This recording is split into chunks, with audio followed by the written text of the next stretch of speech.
गौरव गोगोई।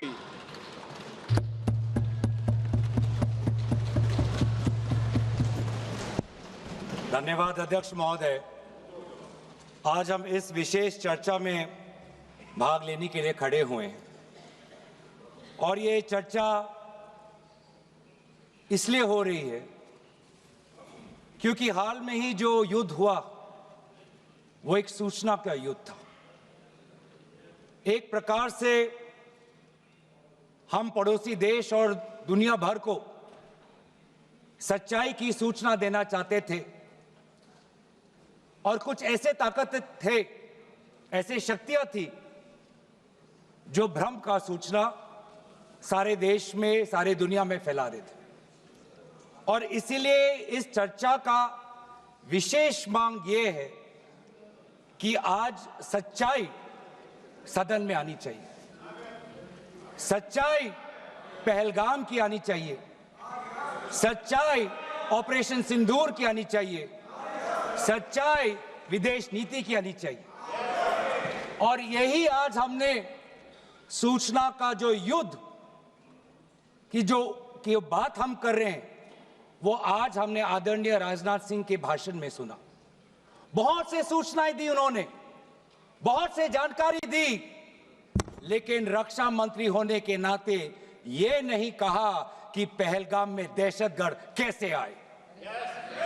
ये नहीं कहा कि बेसारन में जहां पर 1000 लोग जाते हैं, खुशियां मनाते हैं, कैसे 5 दहशतगर्द वहां पर जाकर 26 लोगों की गोलियों से छलनी करते हैं। ये बात, ये सूचना रक्षा मंत्री ने नहीं दी। यही है सूचना का युद्ध कि इतनी जानकारी देते हैं कि कभी कभी सवाल पूछना भी भूल जाते हैं। और आज ये है हमारे विपक्ष का कर्तव्य कि हम सवाल पूछेंगे देश हित में, राष्ट्र हित में। आज देश ये जानना चाहता है कि वो 5 दहशतगर्द कैसे घुसे और उन दहशतगर्दों का भी मकसद था। पाकिस्तान से आए हुए वो दहशतगर्दों का क्या मकसद था? उनका मकसद था कि जम्मू कश्मीर की अर्थव्यवस्था को तनाव करना, विनाश करना।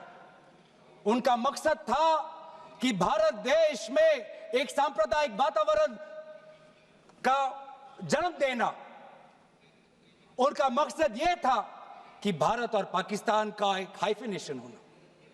यह था उनका मकसद।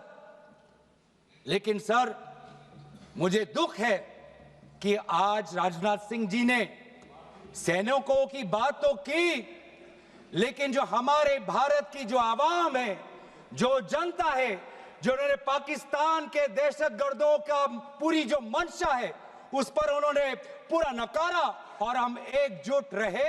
हम, मुझे भारतीय होने का गर्व है। हमने देखा बेसारन में कि किस प्रकार से जम्मू और कश्मीर के लोगों ने पूरे देश भर से आए हुए जितने भी पर्यटक थे उनकी मदद की। हमने ये देखा कि किस प्रकार से देश भर के जो पर्यटक जो जम्मू कश्मीर में थे उन्होंने अपने जम्मू कश्मीर के भाइयों को धन्यवाद दिया।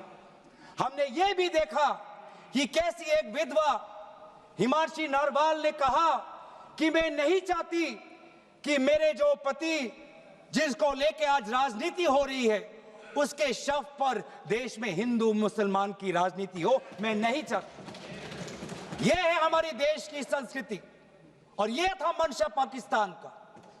और मैं ये भी गर्व महसूस करता हूं कि सारे विपक्षी राजनीति दल, हम सब एकजुट होकर, राहुल गांधी जी ने एक साफ साफ कहा कि हम सरकार के साथ हैं और सरकार को पाकिस्तान को एक ठोस मजबूत कदम देना ही पड़ेगा।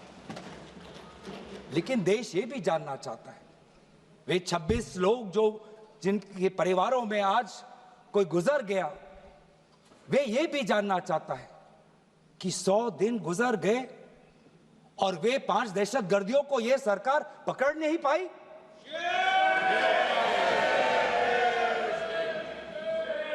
देश के वो लोग ये भी जानना चाहते हैं कि ये जो 5 दहशतगर्दे थे, दहशतगर्दी जो आए टेररिस्ट, निश्चय इन्होंने इनको किसी ने पनाह दी, निश्चय इनको किसी ने जानकारी दी, निश्चय ये पूरा जो 1 घंटा का जो उन्होंने गोला बारूदी की, उसके बाद ये फरार हो गए।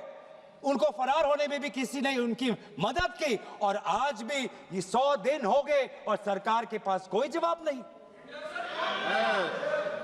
आज आपके पास ड्रोन है, आपके पास पेगासस है, आपके पास सैटेलाइट है, वहां पे सीआरपीएफ है, वहां पे बीएसएफ है, वहां पे सीआईएसएफ है, वहां पे आदरणीय गृह मंत्री कुछ दिन पहले ही गए थे पूरा रिव्यू लेने के लिए, और आप किसी को पकड़ नहीं पाए। ये कैसा बंदोबस्त? आपने कहा कि आर्टिकल 370 के चले जाने के बाद जम्मू कश्मीर सेफ है, जम्मू कश्मीर में आइए, लोग आए, लोगों ने अपने आप को सुरक्षित महसूस किया, लेकिन बेसारन में देखा कि कितने वो निहत्थे थे, कितने वो असहाय थे, कि लगभग 1 घंटा लगा एक एम्बुलेंस उनके पास पहुंचने के लिए। पुलिस पर अगर आर्मी भी आई तो चल के आई। और सर, मैं वो नजारा भूल नहीं सकता, एक मां और एक बेटी चल के नीचे आ रही थी, एक भारत के सिपाही को देखा और सिपाही को देखकर वो रो पड़े, खुशी से नहीं, डर से, क्योंकि उनको लगा कि वे दहशतगर्द जिन्होंने सिपाहियों का यूनिफॉर्म पहनकर वहां पर लोगों को मारा, आज वही दहशतगर्द आज पहाड़ के नीचे उनका इंतजार कर। उस भारत के सिपाही को कहना पड़ा कि मैं भारतीय हूं, तुम डरो मत, मैं भारतीय हूं, तुम सेफ हो, सुरक्षित हो। ऐसा दहशत उन्होंने महसूस किया। इस दहशत के ऊपर, इस डर के ऊपर आदरणीय राजनाथ सिंह एक शब्द तो कहते, आप एक शब्द तो कहते। ये आपकी भी जिम्मेवारी है राजनाथ जी, ये आपकी भी जिम्मेवारी है, रक्षा मंत्रालय का भी जिम्मेवारी है। बार बार हम ये देख रहे हैं सर कि आदरणीय गृह मंत्री जाते हैं, कहते हैं कि बहुत अच्छा बंदोबस्त हो गया है, टेररिज्म के हमने उनकी रीढ़ की हड्डी तोड़ दी, तब भी उरी होता है, तब भी बालाकोट, तब भी पुलवामा होता है, तब भी पहलगाम होता है। अंत में जाके जिम्मेवारी कौन लेता है? जम्मू कश्मीर के लेफ्टिनेंट गवर्नर नहीं।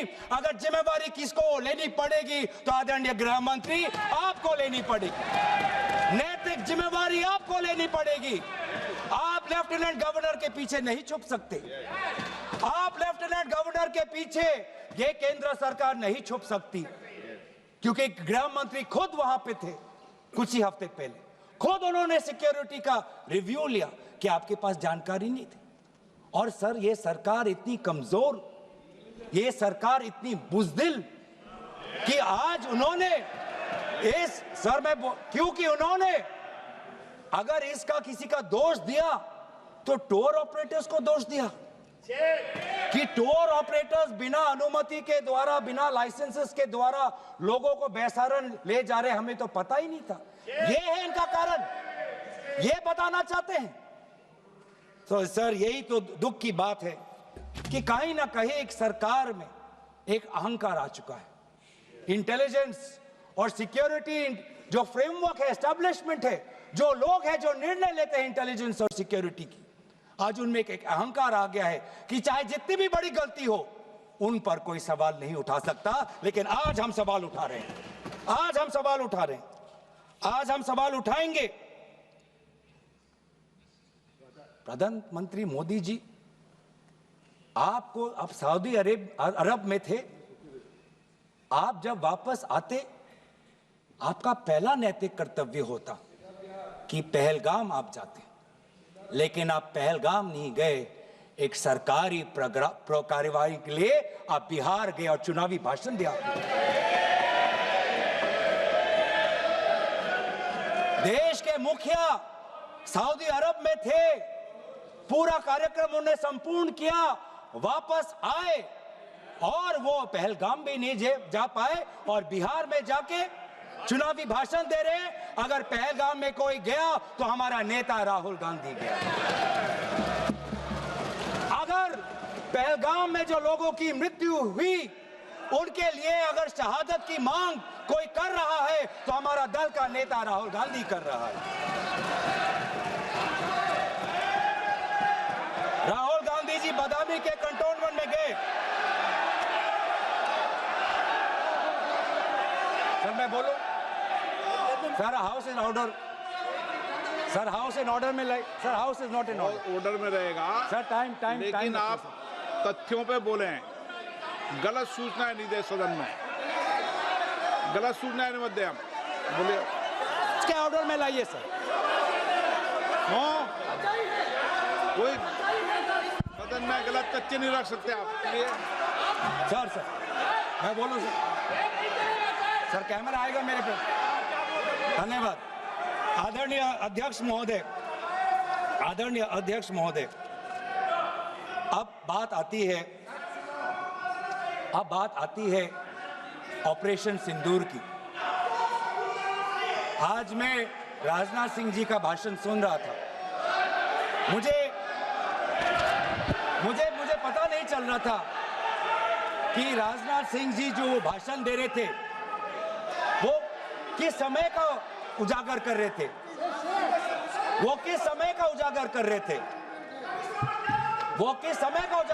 थे। क्या वो 2016 के बाद क्या उन्होंने ये नहीं कहा कि हम घुस के मारेंगे और पाकिस्तान को आज वो उनका जो भी टेररिस्ट इंफ्रास्ट्रक्चर है उसको खत्म कर देंगे? वही बातें तब की, वही बातें पुलवामा की बात की कि पुलवामा के बाद आज हमारे लड़ाकू जहाज अब गए हैं, अब पाकिस्तान अब कभी भी भारत पर उंगली नहीं दिखा सकता। और उसके बाद आज दोबारा वही बातें कर रहे हैं, कि हम घुस के मारे, हमने ये किया, फलाना किया। और ये अब भी कह रहे हैं कि ऑपरेशन सिंदूर कंप्लीट नहीं हुआ, अधूरा है, क्योंकि कल को जाके दोबारा पाकिस्तान कर सकता है। ये खुद कह रहे हैं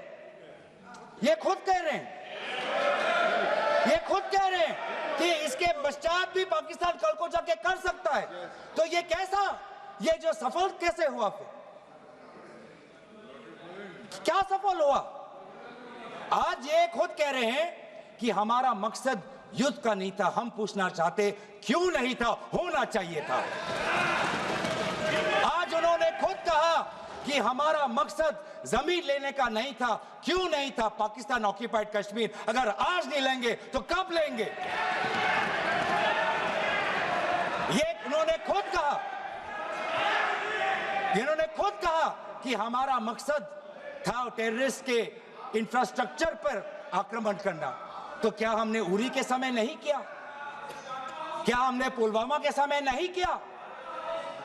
लेकिन उसके पश्चात भी पाकिस्तान का इतना साहस कि आज उन्होंने पहलगाम में जो पिछले 20 वर्षों में हमारे भारतीय नागरिकों पर सबसे दर्दनाक अगर हमला हुआ है तो आपके समय पे हुआ है।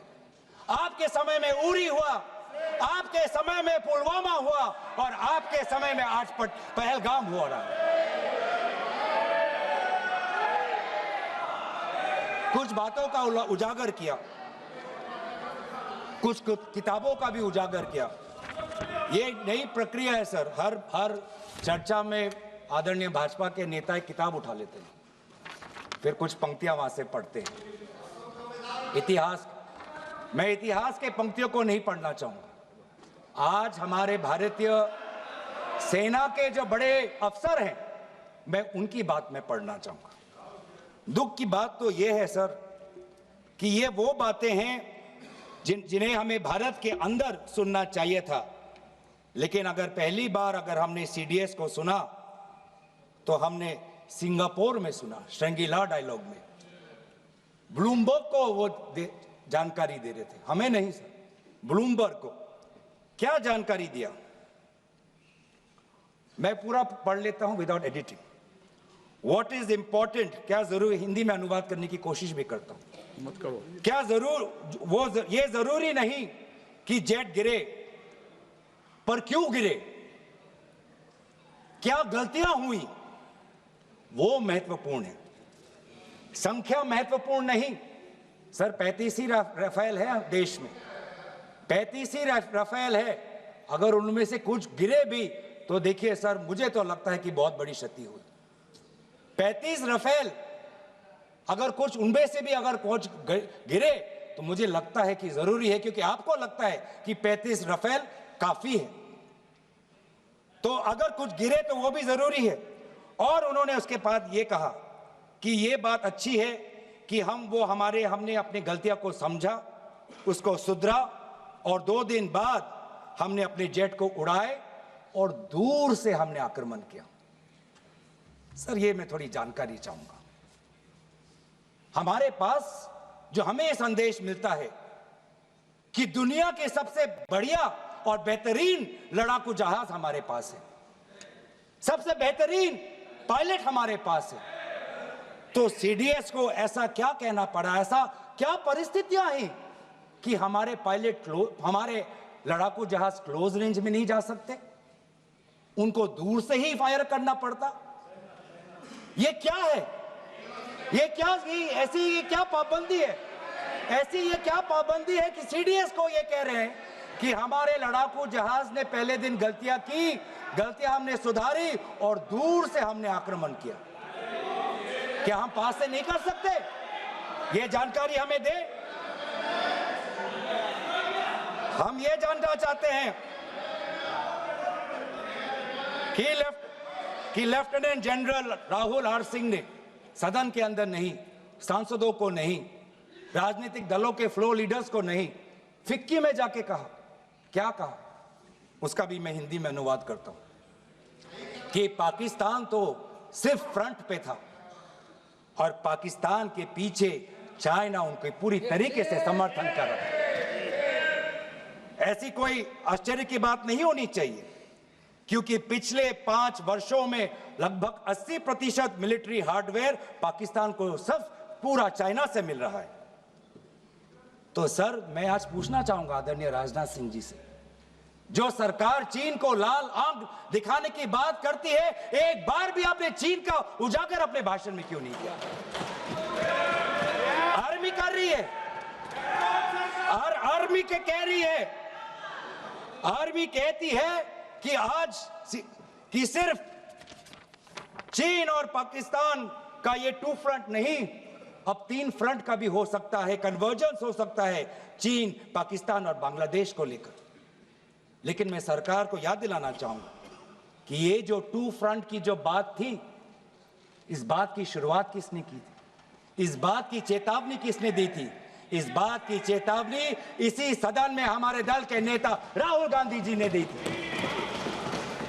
और यही हम जानना चाहते हैं, यही हम जानना चाहते हैं कि आज जो युद्ध हुआ, इसमें पाकिस्तान को चीन से कितना समर्थन मिल रहा है। हम सेना से नहीं, आज हम आदरणीय राजनाथ सिंह जी से और प्रधानमंत्री मोदी जी से जानना चाहते हैं।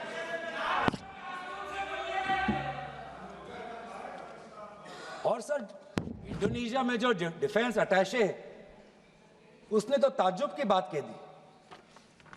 उसने क्या कहा sir? India defence attaché group captain Shiv Kumar ने, हिंदी में दोबारा अनुवाद करता हूं, कि भारत ने लड़ाकू जहाज खोए तो खोए इसलिए क्योंकि कुछ मिलिट्री टारगेट्स पर आक्रमण करने पर पाबंदी थी। क्यों? क्या पाबंदी थी? ऐसे क्या ये राजनीतिक कंस्ट्रेंट्स थे? आपने कहा कि 9 टारगेट पे हमने आक्रमण किया, लेकिन हमें यह भी सूत्रों से जानकारी और मीडिया में आया है, और लेफ्टिनेंट जनरल राहुल सिंह ने खुद कहा कि पहले 21 टारगेट्स चुने गए थे और 21 से फिर 9 हुए। क्यों हुए? क्यों हुए? आज मैं ये जानना चाहता हूं कि पिछले 20 वर्ष में सबसे घातक आक्रमण हमारे महिलाओं पर हुआ, हमारे बच्चों पर हुआ, भारत के आत्मा पर हुई। हमने सब ने वो दहशत को अनुभव किया, हम सब एकजुट हुए, हमने पूरी तरीके से समर्थन प्रधानमंत्री मोदी जी को दी कि अब जाइए, और ऐसा एक माहौल बन चुका था कि देश किसी भी कीमत चुकाने के लिए तैयार था। पूरा देश प्रधानमंत्री मोदी जी के साथ था, विपक्ष प्रधानमंत्री मोदी जी के साथ था, और अचानक 10 मई के दिन पे हमारे राष्ट्रदूत कहते हैं कि हम पाकिस्तान पर हमला करेंगे, और शाम के 10 मई को सूचना आती है कि पाकिस्तान के साथ अब युद्ध पर हम परिणाम दे रहे हैं, सीज फायर हो गया। क्यों हुआ? हम आदरणीय प्रधानमंत्री मोदी जी से जानना चाहते थे, अगर पाकिस्तान वाकई में अपने घुटने टिकने के लिए तैयार था तो आपने क्यों रुका, आप क्यों रुके, और किसके सामने आप झुके, किसके सामने आपने सरेंडर किया, किसके सामने आपने सरेंडर किया? वो अमेरिका के राष्ट्रपति जो 26 बार आज कह चुके हैं कि व्यापार को लेकर उन्होंने भारत और पाकिस्तान को सतर्क किया और दोनों को मजबूर किया कि वो इस जंग को छोड़े। 26 बार। आज राष्ट्रपति ट्रंप खुद कहते हैं कि 5-6 जेट गिरे हैं। एक जेट करोड़ अरब रुपयों का है, मिलियंस एंड मिलियंस का है।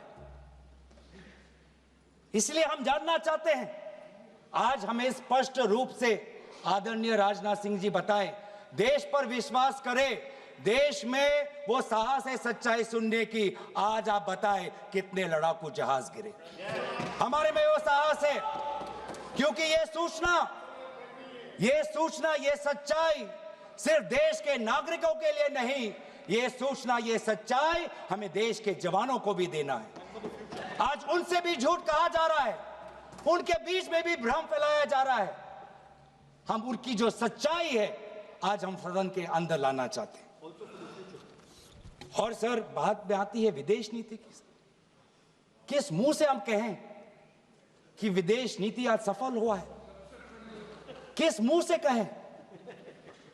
ये आदरणीय राजनाथ सिंह जी, शंगीला में जो डायलॉग हुआ, उस डायलॉग में जो ड्राफ्ट जो आया, जिसको भारत सरकार ने नकारा, वो ड्राफ्ट बनाने में हमारे ही कुछ सहयोगी देश थे, जिनका नाम मैं नहीं लेना चाहूंगा। लेकिन ऐसे देश जिसको हम परंपरागत दोस्त हम मानते हैं, ट्रेडिशनल एलाइज मानते हैं, आज उन्होंने भी इंडिया और पाकिस्तान को हाइफिनेट कर दिया। और आप ये शब्दों के खेल से आप खुश हो कि ब्राजील के डॉक्यूमेंट में पाकिस्तान, ये जम्मू कश्मीर का पाकिस्तान का भी नहीं, ब्राजील के डॉक्यूमेंट में सिर्फ जम्मू कश्मीर में जो दहशतगर्दी हुई उसी की निंदा हुई, पाकिस्तान की निंदा नहीं हुई। पर आप उससे खुश हो? अगर आप उससे खुश हो तो मैं जानना चाहूंगा, जो $1 बिलियन का आर्थिक सहायता IMF ने दिया पाकिस्तान को, उस पर आपको क्या कहना है? हम जानना चाहेंगे, जो ADB एशियन डेवलपमेंट बैंक से 800 मिलियन का आर्थिक सहायता जो मिलेगा पाकिस्तान को, आज भारत उस पर क्या रवैया? वर्ल्ड बैंक का जो $40 मिलियन आ रहा है, और ये पैसा किसको जाएगा सर?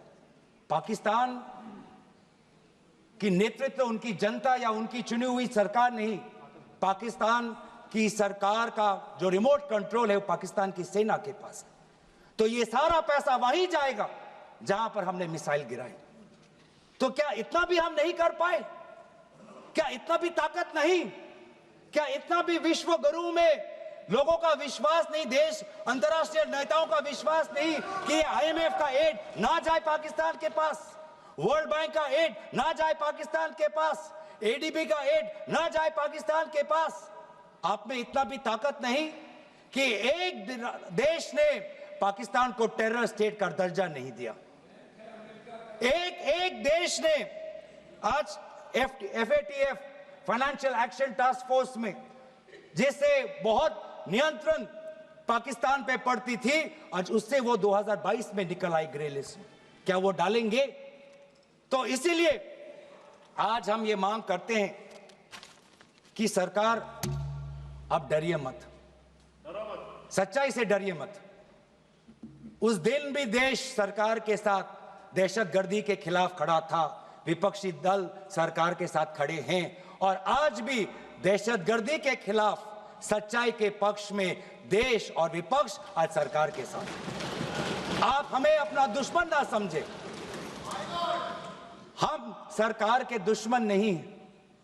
हम अपने देश के पक्ष में बोल रहे हैं, जवानों के पक्ष में बोल रहे हैं। पर आप हमें कृपया सच्चाई देने का हमें वो सम्मान दीजिए।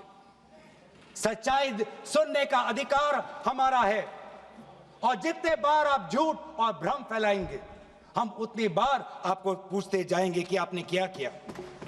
और इसीलिए आज मैं खड़ा हूं। अपेक्षा बहुत की थी कि पहलगाम का उजागर होगा। आदरणीय गृह मंत्री नैतिक जिम्मेवारी लेंगे, राष्ट्रीय सुरक्षा सलाहकार नैतिक जिम्मेवारी लेंगे, और प्रधानमंत्री मोदी जी कहेंगे क्यों उन्होंने ऑपरेशन सिंदूर, जो अंतिम अंजाम था, हमें तो मीडिया में सुनते हुए ऐसा लगा कि हम कराची में उठेंगे।